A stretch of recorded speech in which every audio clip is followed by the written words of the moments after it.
ଯାଇଥିଲୁ ନଣନ୍ଦର ମେହେନ୍ଦି ଫଙ୍କସନ୍। ତ ଭିଡ଼ିଓ କଣ୍ଟିନ୍ୟू କରନ୍ତୁ। ନମସ୍କାର ସାଙ୍ଗମାନେ, ଜ୍ୟୋତିଶ୍ରୀ ବ୍ଲଗ୍କୁ ଆପଣମାନଙ୍କୁ ସ୍ୱାଗତ। ତ ମୋ ସ୍ୱାମୀକୁ ବି ଡାକି ଦେଇଥିଲି, ସଞ୍ଜ ବାଜି ଯାଇଥିଲା କାରଣ ମୋତେ ସଞ୍ଜ ଦେବାର ଥିଲା।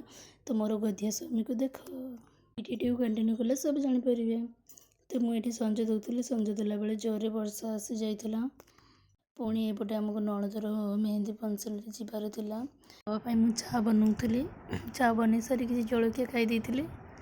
ଏବେ ବର୍ଷା ହିଁ ପଡ଼ୁଛି, ଟିପି ଟିପି ନା ଜୋର ପଡ଼ୁଛି। ତ ମୋର ବ୍ଲାଉଜ୍ଟି ଟିକେ ଟାଇଟ୍ ହେଉଥିଲା, ମୁଁ ତାକୁ ଖୋଲୁଥିଲି ସିଲେଇ। ତ ଏବେ ଆମେ ବାହାରି ପଡ଼ୁଥିଲୁ ନଣନ୍ଦର ମେହେନ୍ଦି ଫଙ୍କସନ୍ରେ। ଭିଡ଼ିଓ ଗୋଟେ ସବସ୍କ୍ରାଇବ୍ ଆଉ ଗୋଟେ ଲାଇକ୍ କରିଦେବେ। ମୋ ପାଇଁ ବହୁତ କିଛି, ମୁଁ ପୁରା ସିମ୍ପଲ୍ରେ ଯାଉଛି। ତ ଏବେ ଆମେ ଚାଲୁଥିଲୁ ଗାଡ଼ିରେ, କାହିଁକିନା ବର୍ଷା ଜୋରରେ ହେଉଥିଲା, ସେଇଥିପାଇଁ ଆମେ ଗାଡ଼ିରେ ପଳେଇ ଆସିଥିଲୁ, ନହେଲେ ଆମେ ଚାଲିକି ଆସିଥାନ୍ତୁ। ଆମେ ଆସିଲା ବେଳକୁ ମେହେନ୍ଦି ଷ୍ଟାର୍ଟ ହେଇଯାଇଥିଲା, ଗୋଟେ ପଟେ ହାତ ସରି ଯାଇଥିଲା। ତାପରେ ଏଠି ନାଚ ହେବ ବୋଲି ସବୁ ପ୍ଲାନ୍ ଚାଲିଥିଲା। ତ ଏଠି ମୋର ସ୍ୱାମୀକୁ ଦେଖନ୍ତୁ, ମୁହଁଟି ଶୁଖେଇ ଦେଇଛନ୍ତି। ଯେହେତୁ ଭଉଣୀ ବାହାଘର ଟିକେ ମନଟା ଟିକେ ଦୁଃଖ ରହିବ, ଖୁସି କହିଦେଉଥିଲେ।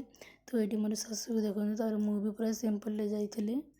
ତ ଏଇଠି ସବୁ ଏମିତି ଚାଲିଥିଲା। ମୋର ଗୋଟେ ଦିଦା ହୁଅନ୍ତି, ଯିଏ କଟଉଥିଲେ ଏତେ ସ୍ପିଡ଼୍ରେ, ଭାଇ ବହୁତ ଭଲ ବି ଲାଗୁଥିଲା ଡିଜାଇନ୍ ଗୁଡ଼ା।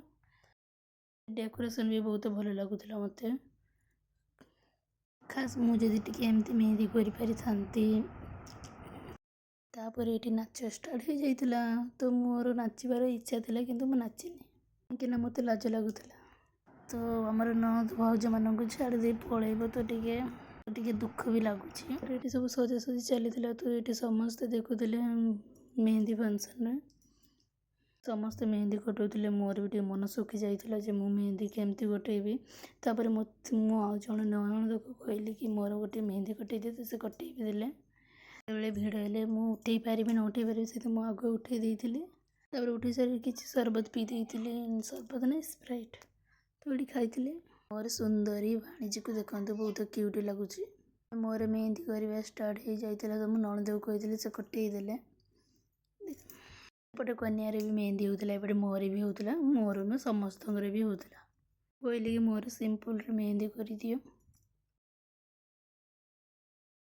ମୋର ବି 2 ହାତଟି ମେହେନ୍ଦି ହୋଇଯାଇଥିଲା। ତ ମାଆ ମୋତେ ଏବେ ଚିକେନ୍ ପକୋଡ଼ା କହିଦେଉଥିଲେ। ତ ମାଆ ହେବ ତ ଏମିତି। କନ୍ୟାକୁ ଟାଣି ଆଣି ଷ୍ଟେଜ୍ ତଳକୁ, ତ ଏବେ ନାଚ ଷ୍ଟାର୍ଟ ହେଇଯାଇଥିଲା। ତାପରେ ଆମେ ଖାଇସାରି କନ୍ୟାକୁ କରିଦେଇଥିଲୁ ଟାଟା। ନେକ୍ସଟ ବ୍ଲଗ୍ରେ ଦେଖିବି ମ୍ୟାରେଜ୍ର ଫୁଲ୍ ଭିଡ଼ିଓ।